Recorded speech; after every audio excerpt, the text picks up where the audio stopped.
மகாநதியில் அடுத்து என்ன நடக்க போகுதுன்னு வாங்க பார்க்கலாம். காவேரியும் விஜயும் பேசிட்டு இருக்கவும் விஜய் வந்து காவேரி கிட்ட கேட்குறாரு, காவேரி உங்கள் அம்மா உடம்பு இப்போ பரவாயில்லையா, எப்படி இருக்காங்க அப்படின்ட்டு கேட்க காவேரி சொல்கிறாங்க, இல்லைங்க அம்மாவுக்கு ஒரே காய்ச்சலாக இருக்குங்க அப்படின்ட்டு சொல்லவும் விஜய் வந்து கேட்குறாரு, எதுக்கு காவேரி உங்கள் அம்மா இந்த மாதிரிலாம் பண்ணுறாங்க அப்படின்ட்டு சொல்லவும் காவேரி சொல்கிறாங்க, நானும் அதை தாங்க கேட்டேன், எனக்கு எதுவுமே தெரியாதுங்க, இது முன்னாடியே தெரிஞ்சிருந்தா நான் கண்டிப்பாக அம்மாவுக்கு வேணாம் அப்படின்னு தான் சொல்லியிருப்பேன் அப்படின்ட்டு சொல்லவும் விஜய் வந்து சொல்கிறாரு, சரி காவேரி இப்போ தான் உங்கள் அம்மாவுக்கும் முடியலைன்னு சொல்கிறல்ல, நம்ம காலையிலேயே ஹாஸ்பிட்டல் வேணால் கூட்டிகிட்டு போயிட்டு வந்துடுவோம் அப்படின்ட்டு சொல்லவும் காவேரி ஆமாங்க நானும் இதை தான் யோசிச்சுட்டு இருந்தேன் அப்படின்ட்டு சொல்கிறாங்க. அடுத்த நாள் காலையில் விடுது. காவேரி என்ன பண்ணுறான்னா சாரதா கிட்டே போய் அம்மா அம்மா இப்போ பரவாயில்லையாம்மா உனக்கு அப்படின்னுட்டு கேட்கவும் சாரதா வந்து அப்படியே முழிச்சு பார்க்குறாங்க. ஏய் காவேரி நீயாடி, என்னடி விடிஞ்சிருச்சாடி அப்படின்னுட்டு கேட்கவும் உடனே காவேரி சொல்கிறாங்க, அம்மா அம்மா இருமா பதட்டப்படாதம்மா, என்னம்மா உனக்கு உடம்பு பரவாயில்லையா அப்படின்ட்டு கேட்க அடுத்து சாரதா சொல்கிறாங்க,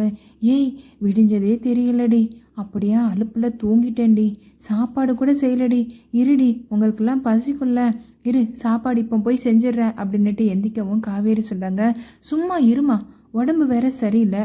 இதில் சாப்பாடு செய்யப்போகிறேன் அது செய்யப்போகிறேன் அப்படின்ட்டு படப்படன்னு போகாதம்மா, உன்னை பார்த்தா எனக்கே ரொம்ப கஷ்டமாக இருக்குமா அப்படின்ட்டு சொல்லிட்டு விஜயை கூப்பிட்றாங்க காவேரி, ஏங்க இங்கே கொஞ்சம் வாரீங்களா அப்படின்ட்டு விஜய் வந்துட்டு என்ன காவேரி அப்படின்ட்டு கேட்கவும்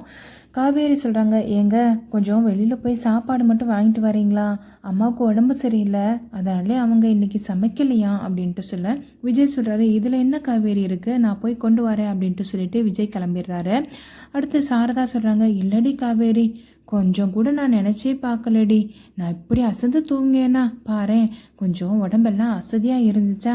அதனாலே தாண்டி, காலையிலேயே எந்திக்கக்கூடிய ஆள் தான், ஆனால் இப்போ எந்திக்க முடியலடி அப்படின்ட்டு சொல்லவும் காவேரி சொல்கிறாங்க, இதில் என்னம்மா இருக்குது, உனக்கு தான் காய்ச்சலாக இருக்குது, சரிம்மா விடுமா அப்படின்ட்டு சொல்லிட்டு பேசிகிட்டு இருக்கோம். அப்போ கங்கா வந்துடுறாங்க. கங்கா வந்துட்டு சாரதாவை பார்த்துட்டு கேட்குறாங்க, எதுக்குமா உனக்கு இந்த வேண்டாத வேலை, தேவைதாம்மா உனக்கு இதெல்லாம் அப்படின்ட்டு சொல்ல காவேரி கேட்குறாங்க,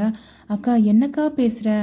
அம்மாவுக்கு உடம்பு சரியில்லை, இந்த நேரத்தில் இதெல்லாம் உனக்கு தேவைதான் அப்படின்ட்டு சொன்னால் அம்மா மனசு கஷ்டப்படாதா அப்படின்ட்டு சொல்ல கங்கா வந்து கேட்குறாங்க, வயசான காலத்தில்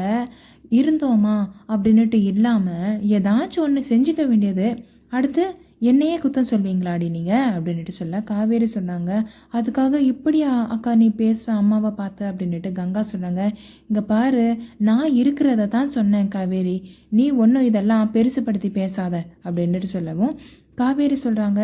நீ வர வர எல்லார்கிட்டேயும் இந்த மாதிரி எரிஞ்சு எரிஞ்சு விழுறக்கா,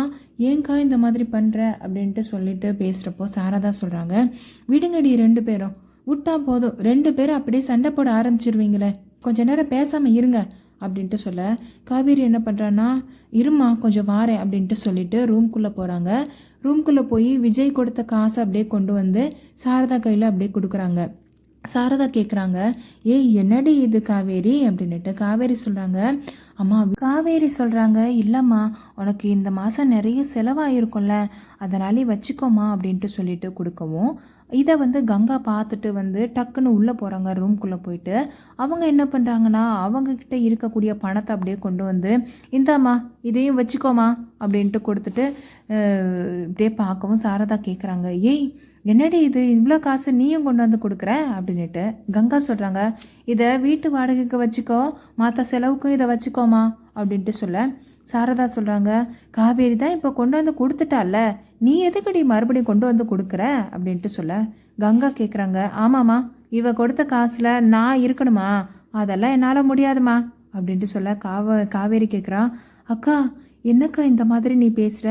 ஏங்க்கா நான்லாம் காசு கொடுக்கக்கூடாதா, நான் காசு கொடுத்து நீ இருந்தால் அப்படி என்னக்கா ஆயிரும் உனக்கு, ஏங்க்கா இந்த மாதிரி வர வர இந்த மாதிரி நடந்துட்டு இருக்க அப்படின்ட்டு கேட்கவும் கங்கா சொல்கிறாங்க, ஏய் சும்மா இருக்கியா நீ, அம்மா இங்கே பாரு நான் கொடுத்த காசே நீ வாடகைக்கு கொடுத்துக்கோ, மற்ற செலவுக்கெல்லாம் வச்சுக்கோமா, அவள் கொடுத்த காசை அவகிட்டே கொடுத்துரு அப்படின்ட்டு சொல்லவும் சாரதா அப்படியே என்ன பண்ணுன்னு தெரியாமல் அப்படியே முழிக்கிறாங்க. கங்கா வந்து சொல்கிறாங்க, இங்கே பாருமா, அவள் காசை வந்து நீ வச்சு செலவு பண்ணனா உண்மையாகவே சொல்லிட்டேம்மா, நான் எனக்கு கோவம் வந்துருமா அப்படின்னுட்டு சொல்லவும் காவேரி, அக்கா நீ இந்த மாதிரி பேசுகிறதே எனக்கு கொஞ்சம் கூட பிடிக்கல, ரொம்ப கஷ்டமாக இருக்குது அப்படின்ட்டு சொல்லி அவங்க அவ்வளோ பேசுகிறாங்க. அடுத்து சாரதா சொல்கிறாங்க, ஏய் இருங்கடி, ஆரம்பிச்சிட்டிங்களா மறுபடியும், 2 பேரும் பேசாமல் இருங்கடி அப்படின்ட்டு சொல்லவும் காவேரிக்கு ரொம்ப கஷ்டமாக இருக்குது கங்கா பேசுகிறது கேட்டு. சாரதா வந்து என்ன பண்ணனே தெரியாமல் அப்படியே முழிச்சிட்டு இருக்காங்க. காவேரி என்ன பண்ணுறான்னா, சரி அம்மா, அக்கா கொடுத்த காசையே வாங்கி வீட்டு வாடகைக்கு கொடுமா, மற்றபடி இந்த காசையும் வச்சுக்கோ, இது உன்னோட செலவுக்கு வச்சுக்கோ, மற்றவனுக்கு ஏற்கனவே நிறைய செலவுலாம் இருக்குல்லம்மா, இந்த காசு வச்சுக்கோமா அப்படின்னுட்டு கொடுக்குறாங்க. அதே வந்து சாரதா வந்து சரி அப்படின்னுட்டு என்ன பண்ணனே தெரியல, 2 பேரும் காசு கொடுக்குறாங்க, விட்டால் 2 பேரும் சண்டை போட்டுருவாங்க அப்படிங்கிற ஒரு காரணத்துக்காக 2 பேரோட காசையும் வாங்கிக்கிறாங்க. அடுத்து விஜய் வந்து சாப்பாடு கொண்டு வராரு. காவேரி என்ன பண்ணுறாங்கன்னா சாரதாவுக்காக சாப்பாடெல்லாம் எடுத்து வச்சு அவங்களுக்கு அப்படியே ஊட்டி விடுறாங்க. சாரதாவும், ஏய்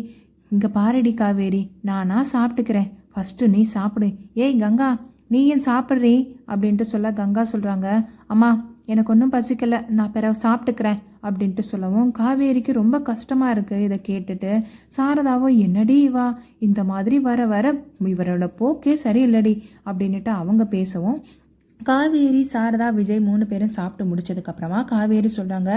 அம்மா நீ சாப்பிட்டல, வா ஃபஸ்ட்டு ஹாஸ்பிட்டல் கிளம்பலாம் அப்படின்ட்டு சொல்ல சாரதா சொல்கிறாங்க, ஏய் காவேரி எனக்கு ஒன்றும் இல்லடி உடம்புக்கு, இப்போ நான் நல்லா தான் இருக்கேன் அப்படின்ட்டு சொல்லவும் காவேரி சொல்கிறாங்க, ஆமாம்மா உன் பேச்சை கேட்டு நான் விட்டேன்னு நினச்சிக்கோ, ஏன் அப்படியே நேரம் ஆக ஆக கை வலிக்குது கால் வலிக்குது அப்படின்ட்டு நீ சொல்லுவ, நீ ஃபஸ்ட்டு கிளம்பு போயிட்டு வந்துடலாம் அப்படின்ட்டு சொல்லவும் விஜய் வந்து என்ன பண்ணுறாருனா, காவேரி நான் ஆட்டோவை போய் கூட்டு வந்துடுறேன் அப்படின்ட்டு சொல்லிட்டு அவர் கிளம்பிடுறாரு.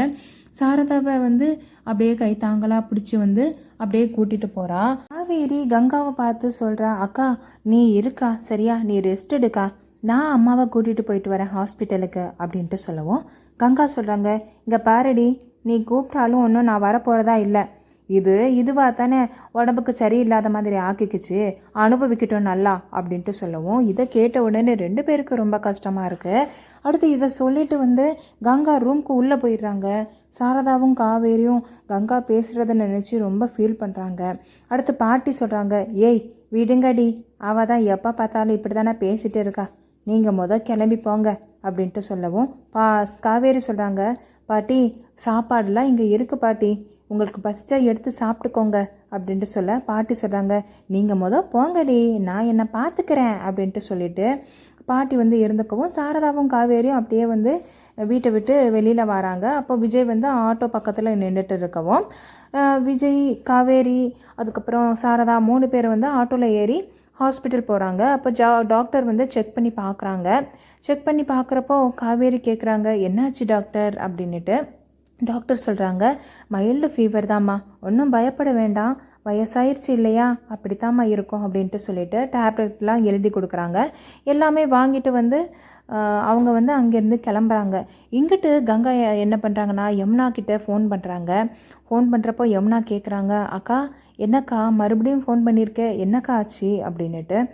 அப்போ வந்து கங்கா சொல்கிறாங்க, இந்த அம்மா பண்ணுறது சரியே இல்லடி யமுனா, எனக்கு வர வர அம்மாவை பார்க்க பார்க்க கோவமாக தாண்டி வருது, இந்த காவேரி குழந்தைக்காக அங்க பிரதட்சணை வேற பண்ணிச்சா, இப்போ சரியாக உடம்பு சரியில்லாமல் வேற ஆக்கிக்கிச்சுடி அப்படின்னு சொல்கிறப்போ எல்லா கஷ்டமும் இதுக்கு தான் இப்போ அப்படின்ட்டு சொல்லி அவங்க புலம்புறாங்க. அப்போ யமுனா சொல்கிறாங்க, அக்கா நான் வந்து வேணா அம்மா கிட்ட பேசவா அப்படின்னுட்டு சொல்ல கங்கா சொல்கிறாங்க, நீ பேசினா மட்டும் அம்மா அப்படியே கேட்டுருமாடி, உன்னையும் ஏதாச்சும் சொல்லிடும்டி அப்படின்ட்டு சொல்லவும் யமுனா வந்து சொல்கிறாங்க, அம்மா தானே, அம்மாவை பற்றி தான் எனக்கு தெரியுமே, எப்போ பார்த்தாலும் உன்னையும் என்னையும் தான் ஏதாச்சும் ஒன்று சொல்லும், இல்லைக்கா நான் வந்து வீட்டுக்கு வந்து அம்மா கிட்ட பேசுகிறேன்க்கா அப்படி கங்கா சொல்கிறாங்க. ஏய் யமுனா, நீ என்ன சொன்னாலும் அம்மாவுக்கு ஒன்றுமே புரிய போகிறது இல்லடி, காவேரிக்கு தான் அம்மா எப்பவும் சப்போர்ட் பண்ணும், நீ வேணா வந்து பாருடி அப்படின்னுட்டு சொல்லவும் யமுனா சொல்கிறாங்க, அதெல்லாம் இருக்கட்டும்க்கா, நான் வந்து அம்மாக்கிட்டேயும் பேசுகிறேன், அதே மாதிரி காவேரி அக்காக்கிட்டே நான் பேசுகிறேன்க்கா, உனக்காக இது கூட நான் செய்ய மாட்டேனா அப்படின்ட்டு சொல்ல கங்கா சொல்கிறாங்க, ஏய் என் மனசை நீ மட்டும்தாண்டி புரிஞ்சு வச்சுருக்க, ஐயோ இங்கே ஒரு நாள் எனக்கு கடத்துறதுக்குள்ளே போதும் போதும்னு ஆயிடுதுடி அப்படின்னுட்டு சொல்லவும் யமுனா சொல்கிறாங்க, அதான் நான் வாரேன் இல்லைக்கா, நீ ஒன்றும் பயப்படாத அப்படின்ட்டு சொல்லிவிட்டு அவங்க ஃபோன் வச்சிடுறாங்க. அடுத்து விஜய், காவேரி, சாரதா எல்லாரும் வந்து ஹாஸ்பிட்டலில் போயிட்டு அப்படியே வீட்டுக்கு வரவும் கங்கா வந்து நின்று கேட்குறாங்க, என்ன ஆச்சு காவேரி, என்ன சொன்னாங்க அப்படின்ட்டு. காவேரி சொல்கிறாங்க, இல்லைக்கா காய்ச்சல்னு சொன்னாங்கல்ல, அதனால மாத்திரை தான் கொடுத்தாங்க அப்படின்ட்டு சொல்லவும் கரெக்டாக வந்து யமுனா அப்போ தான் வீட்டுக்குள்ளே வராங்க. யமுனாவை பார்த்த உடனே விஜய் வந்து வா யமுனா அப்படின்ட்டு அவர் சொல்லிவிட்டு ரூம்குள்ளே போயிடுறாரு. யமுனாவை பார்த்துட்டு கங்கா வந்து வாடி யமுனா அப்படின்ட்டு கூப்பிட்றாங்க. காவேரி வா யமுனா அப்படின்ட்டு சொல்கிறாங்க. சாரதாவும் வாடி யமுனா இப்போ தான் வாரியா அப்படின்ட்டு அவங்க சொல்ல யமுனா வந்துட்டு சாரதா கிட்ட, அம்மா என்னம்மா ஆச்சு உன் உடம்புக்கு, ஏம்மா இந்த மாதிரி பண்ணுற அப்படின்ட்டு கேட்க காவேரி சொல்கிறாங்க, ஒன்றும் இல்லைடி, அம்மாவுக்கு கொஞ்சம் ஃபீவர் காய்ச்சலாக இருக்குடி, இப்போ தான் ஹாஸ்பிட்டல்லாம் கூட்டிகிட்டு போயிட்டு வந்தேன் அப்படின்ட்டு அவங்க சொல்லவும் யமுனா சொல்கிறாங்க சாரதா கிட்ட, வயசான காலத்தில் சும்மா இருக்க வேண்டியதானம்மா, எதுக்குமா வேண்டாத வேலையெல்லாம் பார்த்துட்டு உன் உடம்பை வந்து கெடுத்துக்கிற, ஏம்மா இந்த மாதிரிலாம் பண்ணுற அப்படின்ட்டு சொல்லி புலம்பவும் சாரதா சொல்கிறாங்க, யமுனா எனக்கு ஒன்றும் இல்லடி. யமுனா சொல்கிறாங்க, அம்மா அங்கே பாருமா, சும்மா ஒன்றும் இல்லைல்ல சொல்லாத சரியா, உன்னை பார்க்குற எங்களுக்கு தான் தெரியுது, உன்னோட முகமே காட்டி கொடுக்குது உனக்கு உடம்பு சரியில்லைன்னு, ஏம்மா இந்த மாதிரிலாம் பண்ணிகிட்டு இருக்க, ஏற்கனவே உனக்கு வயசாயிடுச்சு, உனக்கு ஏதாச்சும் ஒன்று ஆனால் எப்படிம்மா எங்களால் தாங்கிக்க முடியுமா, இனி இந்த மாதிரிலாம் பண்ணாதம்மா அப்படின்ட்டு சொல்கிறப்போ சாரதா வந்து கேட்குறாங்க, யமுனா கரெக்டாக வீட்டுக்கு வந்திருக்கேடி, எப்படி தெரியும் உனக்கு எனக்கு உடம்பு சரியில்லைன்னு அப்படின்ட்டு கேட்கவும் அடுத்து யமுனா சொல்கிறாங்க, அதுவா கங்கா அக்கா இப்போ தான் ஃபோன் பண்ணி சொன்னிச்சு, அதான் உன்னை பார்த்துட்டு போகலாமேன்னு வந்தேம்மா அப்படின்ட்டு சொல்லவும் உடனே வந்து காவேரி வந்து கங்காவை அப்படியே பார்க்குறாங்க. அடுத்து எல்லாரும் என்ன பண்ணுறாங்கன்னா அவங்கவுங்க வேலையை பார்த்துட்டு இருக்கவும் யமுனா என்ன பண்ணுறாங்கன்னா காவேரி கிட்ட போய், அக்கா காவேரி அக்கா நான் உங்ககிட்ட பேசணும் அப்படின்ட்டு சொல்லவும் காவேரி கேட்குறாங்க, யமுனா என்னடி பேசணும் என்கிட்ட அப்படின்னுட்டு. யமுனா சொல்கிறாங்க, அக்கா கொஞ்சம் வெளியில் நின்று பேசலாமா அப்படின்னுட்டு கூப்பிடவும் காவேரி இருடி வாரேன் அப்படின்ட்டு சொல்லிட்டு காவேரி வர்றாங்க. காவேரி சொல்கிறாங்க, யமுனா நானும் உன்னை பார்த்து பேசணுன்ட்டு தாண்டி இருந்தேன், நல்ல வேலை நீயே வந்துட்ட அப்படின்ட்டு சொல்ல யமுனா கேட்குறாங்க, அக்கா என்ன பேசணும் என்கிட்ட உனக்கு அப்படின்னுட்டு. அப்போ காவேரி சொல்கிறாங்க, யமுனா நீயும் தானே பேசணும்னு சொன்ன, நீ ஃபஸ்ட்டு சொல்லு அப்படின்ட்டு சொல்லவும் யமுனா சொல்கிறாங்க, அதெல்லாம் விடு, நீ என்னமோ பேசணும்னு சொன்னல, நீ ஃபஸ்ட்டு அதை சொல்லுக்கா அப்படின்ட்டு சொல்லவும் காவேரி சொல்கிறாங்க, என்னடி பண்ணிட்டு இருக்க வீட்டில், நீ நிவின் கூட சந்தோஷமாகவே வாழ மாட்டியா, அவரை டெய்லி ஏண்டி இந்த பாடுபடுத்துகிற, பாவண்டி மனுஷன், உன்னைய கல்யாணம் பண்ணிட்டு பாவம், எனக்கே அவரை பார்க்க ரொம்ப பாவமாக இருக்குடி, அவர் முகத்தில் சந்தோஷமே இல்லடி அப்படின்ட்டு சொல்லி பேசுகிறப்போ யமுனா சொல்கிறாங்க, ஓஹோ இதை யாருக்கா உங்ககிட்ட சொன்னது அப்படின்ட்டு. நிவின் வந்து எல்லாத்தையும் உங்ககிட்ட சொல்லிடுவாருல்ல, என் வீட்டில் என்ன நடந்தாலும் போதுமே, உனக்கு எப்படி தான் தெரியுதோ, யார் சொன்னது அப்படின்ட்டு கேட்கவும் காவேரி சொல்கிறாங்க, யார் சொன்னால் என்னடி, ஆனால் நிவின்லாம் சொல்லவே இல்லை சரியா, யார் சொன்னால் என்ன, நீ வீட்டில் இந்த மாதிரி தானே இருக்க, அது உண்மை தானே, எதுக்கு இந்த மாதிரிலாம் நீ பண்ணிகிட்டு இருக்க, நிவின் கூட சந்தோஷமாக வாழ வேண்டியதானடி, ஏண்டி அவர் போட்டு பாடாப்படுத்துகிற அப்படின்ட்டு கேட்குறாங்க. யமுனா காவேரி கிட்ட கேட்குறாங்க, ஆமாக்கா நிவின் கூட பேசலை, நிவின் கூட எதுவும் கிடையாது, நிவின் நான் ஃப்ரெண்டு தான் அப்படின்னுட்டு உன் வாய் தான் சொல்லுது, ஆனால் மற்றபடி வந்து உனக்கு எப்படி தான் எங்கள் வீட்டில் நடக்கிற எல்லா விஷயம் தெரியுதுன்னே எனக்கு தெரியலையே, கேட்டால் நிவின் சொல்லலை அப்படின்னுட்டு என்கிட்டே சொல்கிறல்ல அப்படின்ட்டு சொல்லவும் காவேரிக்கு கோவம் வந்து, என்னடி பேசுகிற யமுனா, இந்த வாய் தாண்டி உனக்கு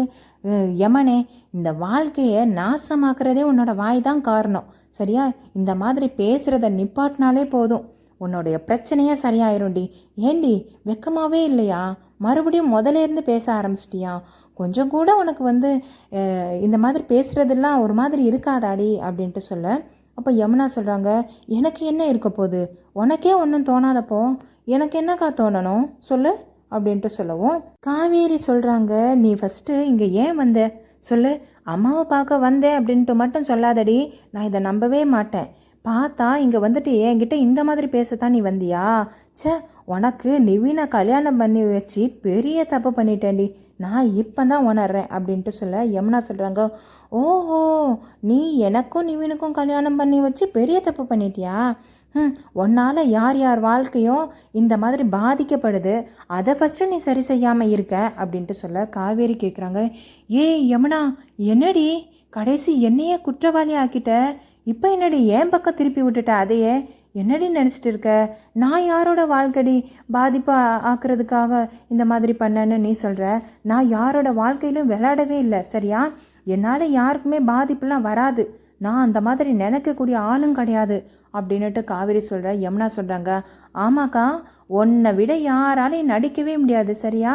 நான் தான் நீ என்ன பண்ணுற வீட்டில் அப்படிங்கிறது எனக்கு தான் தெரியுமேக்கா அப்படின்ட்டு சொல்லவும் காவேரி கேட்குறாங்க, ஏய் என்னடி யார் இந்த மாதிரிலாம் சொன்னா, கங்கா அக்காவா, கங்கா அக்கா தானே சொல்லியிருக்கோம், இப்போ கூட கங்கா அக்கா தானே அவனை ஃபோன் போட்டு கூட்டிச்சுன்னு சொன்னேன், அப்போனா அக்கா சொன்னதை கேட்டு வந்து என்கிட்ட இந்த மாதிரி பேசுகிறல்ல, உனக்கு என்னை பற்றி ஒன்றும் தெரியல அப்போனா அதானடி அப்படின்ட்டு சொல்ல. யமுனா சொல்கிறாங்க, உன்னை பற்றி எப்படிக்கா எனக்கு தெரியாமல் இருக்கும், உன்னை பற்றி தான் எல்லாமே தெரியுமே, கங்கா அக்கா சொல்லி தான் எனக்கு தெரியுமா என்ன அப்படின்ட்டு சொல்லவும் காவேரி கேட்குறாங்க, ஏய் ஏண்டி இந்த மாதிரிலாம் பேசுகிற யமுனா, அக்கா தான் புரியாமல் பேசுதுன்னா நீயும் ஆடி, நீ தானடி அக்கா கிட்ட சொல்லணும் இந்த மாதிரிலாம் நினைக்காதுன்னு, நீயும் அவளுக்கு சப்போர்ட் பண்ணுற மாதிரி பேசுகிற அப்படின்ட்டு சொல்ல. யமுனா சொல்கிறாங்க, அக்கா சொல்கிறது தான் சரி, அக்கா தான் இங்கே இருந்து அனுபவிக்குது, அக்காக்குள்ளது அக்காவுக்கு தானே தெரியும், அக்கா என்கிட்ட சொல்லுது, உன்னை பற்றி தான் எனக்கு தெரியுமே அப்படின்ட்டு சொல்ல. காவேரிக்கு ரொம்ப கஷ்டமாக இருக்குது. யமுனா, நீ பேசுகிறது கொஞ்சம் கூட சரியில்லடி அப்படின்ட்டு சொல்லவும் யமுனா சொல்கிறாங்க, அக்கா நான் சரியாக தான் பேசுகிறேன், நீ ஃபஸ்ட்டு என் கங்கா அக்காவை கஷ்டப்படுத்தாமல் இரு அப்படின்ட்டு அவங்க சொல்லவும் காவேரி சொல்கிறாங்க, ச்சே உங்ககிட்ட பேசி பிரயோஜனமே கிடையாதுடி, ஏதோ என்னமோ பண்ணிக்கோ அப்படின்ட்டு சொல்லிவிட்டு அவங்க போக இந்த எபிசோட் அப்படியே முடியுது.